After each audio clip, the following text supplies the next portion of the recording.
सभी को जय जिनेंद्र। आज की हमारी कक्षा का टॉपिक है नमोकार मंत्र के अपमान का फल। पिछले 3 कक्षाओं में यानी कि 3 एपिसोड्स में हमने जाना कि नमोकार मंत्र के प्रभाव से जीव को क्या गति प्राप्त हो सकती है और मात्र श्रद्धान से क्या फल मिल सकता है। लास्ट वाले एपिसोड में हमने अंजन चोर की कथा, जो कि निसंकित अंग में प्रसिद्ध है, उसको जाना। तो उससे रिलेटेड जैसा कि मैंने आपसे कमिटमेंट किया था, आज एक क्वेश्चन में पूछूंगी कि अंजन चोर वास्तव में जो राजकुमार था वह कौन से प्रदेश का था और अंजन चोर के रूप में वो किस नगर में आकर के चोरी करने लगा था। इन 2 क्वेश्चन के आंसर आपको इस वीडियो के कमेंट बॉक्स में देने हैं और एज यूजुअल जैसा मैंने कहा था, मैं उसमें से एक विनर को चुनूंगी और उसको गिफ्ट भी दूंगी। तो ये तो रही पहले की बात। और आज के बाद जो आज के एपिसोड में हम सुनेंगे वो है कि नमोकार मंत्र के अपमान का क्या फल होता है।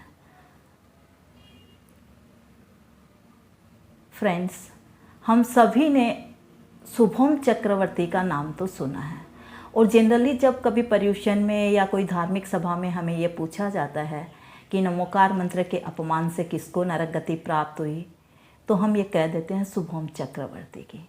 पर सोचने वाली बात है कि क्या हम ये बात पूरा जानते हैं कि शुभम चक्रवर्ती कौन था और किस कारण से उसे यह योनि प्राप्त हुई थी। तो आज हम इसी को जानेंगे। शुभम चक्रवर्ती अपने पिछले जन्म में एक महान राजा था और किन्हीं कारणवश दीक्षा लेकर के उसने अच्छा तप किया था और उसके बाद में तप करते वक्त उसके मन में यह निदान बन गया था कि मेरे पास में ऐसी संपदा हो कि मैं 6 खंडों का स्वामी बनूं।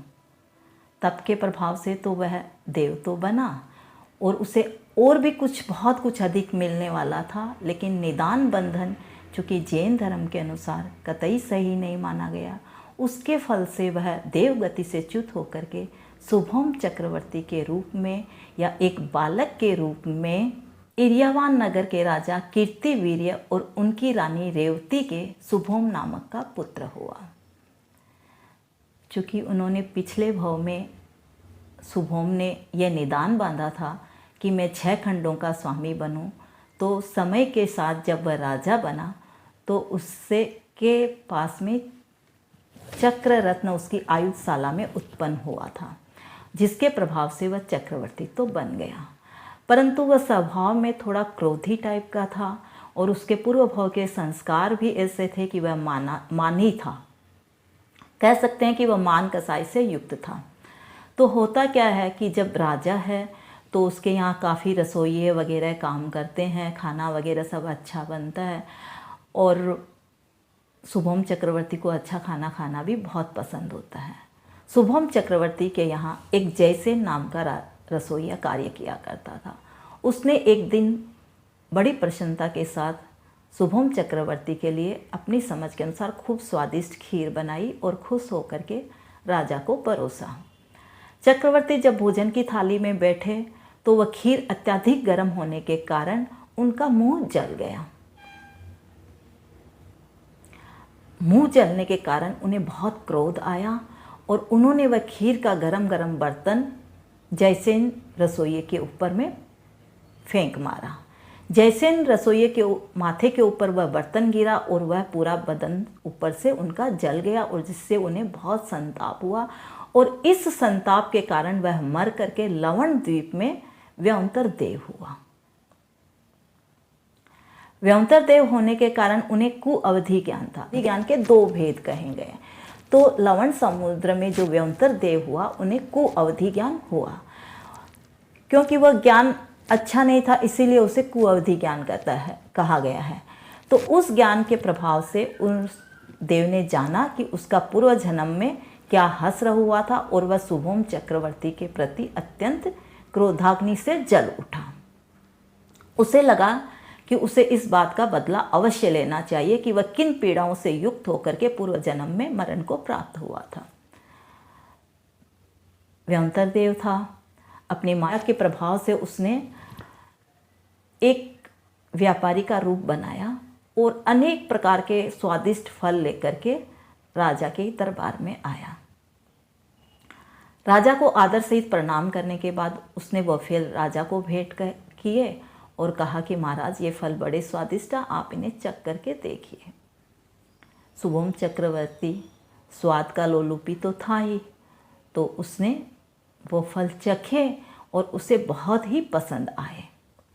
तो उसने उस व्यापारी से पूछा कि ये फल आपने कहाँ से प्राप्त किए, मुझे ऐसे फल चाहिए।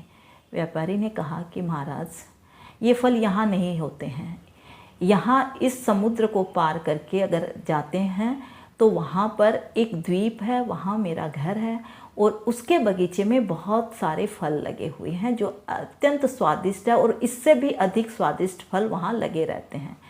तो अगर आपको वो फल खाने हो तो आप मेरे साथ में चलिए और मैं आपको वहाँ पर ढेरों फल भी खिलाऊँगा और साथ में भेंट भी दूँगा, परंतु आपको मेरे साथ अकेले चलना होगा क्योंकि वहाँ हम अधिक व्यक्ति नहीं जा सकते। राजा शुभम उसके झांसे में आ गया और व्यंतर देव के साथ में अकेले ही जाने के लिए नाव में बैठ गया। नाव जैसे ही बीच समुद्र में पहुंची, व्यंतर ने अपना असली रूप दिखाया और महाभयंकर तूफान समुद्र में खड़ा कर दिया। जब तूफान समुद्र में आया तो शुभम चक्रवर्ती नमोकार मंत्र का जाप करने लग गए। अब नमोकार मंत्र का जाप करने के कारण व्यंतर देव उनका कुछ भी नहीं बिगाड़ पा रहा था। इसी समय उसने अपना रूप भी प्रकट कर लिया था और बता दिया था कि मैं वही पूर्व जन्म का रसोइया हूँ जिसको आपने मुझे मार डाला था गरम खीर का बर्तन डाल करके। सोचो कि तुमने क्या किया, क्रोध के वशीभूत होकर के गरम खीर का बर्तन डाल करके मुझ निरपराध रसोइये को मार डाला। आज मैं उसी का बदला लेने के लिए तुम्हारे पास उपस्थित हुआ हूँ और मैं इसका बदला अवश्य लूँगा। कह करके उसने भयंकर उपद्रव शुरू किए, पर शुभम चक्रवर्ती अपने महामंत्र के जाप में अडिग रहे और जब तक वो महामंत्र का जाप करते रहे वह व्यंतर देव उनका कुछ नहीं बिगाड़ पाया। व्यंतर देव बड़ा परेशान हो गया, उसकी समझ में नहीं आ रहा था कि क्या करें, लेकिन उसने उपद्रव को बढ़ाना ही शुरू कर दिया। जब उपद्रव अत्यधिक बढ़ने लग गया, नाव डोलने लग गई, चारों तरफ से ऐसा लगने लग गया कि अब बचने का कोई उपाय नहीं है, तब उसने शुभम चक्रवर्ती को कहा कि इस मंत्र पर तुमको बड़ी श्रद्धा है तो तुम इस नमोकार मंत्र को लिख करके मिटा दो तो मैं तुम्हें छोड़ दूंगा। पर शुभम चक्रवर्ती ने कहा कि नहीं, मैं ऐसा नहीं कर सकता, मैं नमोकार मंत्र का अपमान नहीं कर सकता। व्यंतर देव की समझ में कुछ आया नहीं, उसने उसे बहुत प्रकार से फुसलाने की कोशिश की। अंत में उन्हें एक उपाय सूझा व्यंतर को, और उसने कहा ठीक है, तुम अगर ऐसे लिख करके नहीं मिटाते हो तो कोई बात नहीं है, तुम ऐसा करो, पानी में लिख दो, पानी में लिखा हुआ तो कोई हर्ज नहीं है, और उसको अपने पांव से मिटा दो। शुभम चक्रवर्ती भी उसके माया जाल में फंस गया और उसने नमोकार मंत्र को पानी में लिखा और अपने पांव से मिटा दिया। बस इसी घड़ी की प्रतीक्षा वह व्यंतर कर रहा था। जैसे ही शुभम चक्रवर्ती ने पानी में लिखा हुआ नमोकार मंत्र को अपने पांव से मिटाया, यानी कि नमोकार मंत्र का अनादर किया, व्यंतर ने उसे तुरंत मार डाला, और जिसके परिणाम से शुभम चक्रवर्ती मर करके 7वें नरक में पहुंच गया।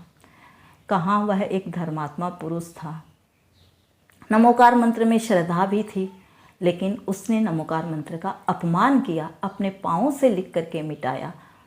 इसका परिणाम यह हुआ कि वह मर करके 7वें नरक में पहुंचा।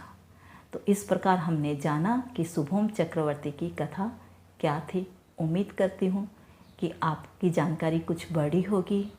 हम फिर कोशिश करेंगे कुछ नई जानकारियों के साथ आपसे मिलने के लिए।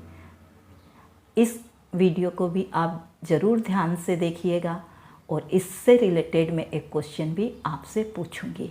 इसी उम्मीद के साथ कि हम फिर मिलेंगे, तब तक के लिए जय जिनेंद्र।